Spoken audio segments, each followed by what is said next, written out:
Radhe friend, हमारे channel में आप लोगों का स्वागत है। हम आप लोग के बीच में बहुत प्यारा सा नाच गीत लेकर आई हूँ। अगर आप लोगों को पसंद आए तो लाइक से सब्सक्राइब आप लोग ज़्यादा से ज़्यादा करें। दुलार प्यार अपने हमें ज़्यादा से ज़्यादा दें। चैनल में अगर आप लोग नए हैं तो सब्सक्राइब जरूर कर लें, क्योंकि हमारे गीत आप तक जरूर पहुँचे हैं। सैया लई न जात्यु गाँव ना हमारे जवनिया बर्बाद भई। सैया लई न जात्यु गाँव ना हमारे जवनिया बर्बाद।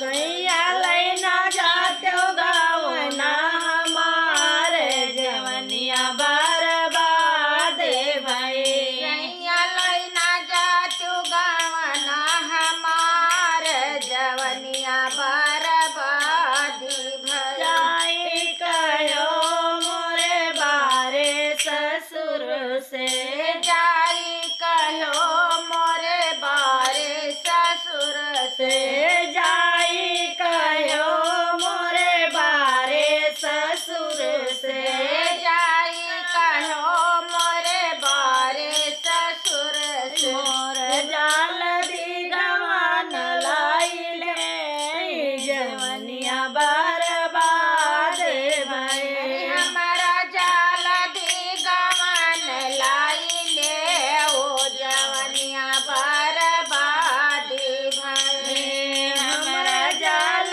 दी गवान लाई ले जवनिया बर्बाद भई। हमारा जाल दी गवान लाई ले ओ जवनिया बर्बादी भई। मुरहा लई न जातो गाँव ना हमारे जवनिया बर्बाद भई। मुरहा लई न जातो गाँव ना हमारे जवनिया बर्बाद भई। जाई गयो मोरे बारे जियट से, जाई कहो मोरे बारे जियट से, जाई कहो मोरे बारे जियट से, जाई कहो मोरे बारे जियट से। जेठवा लई न जातो गाँव ना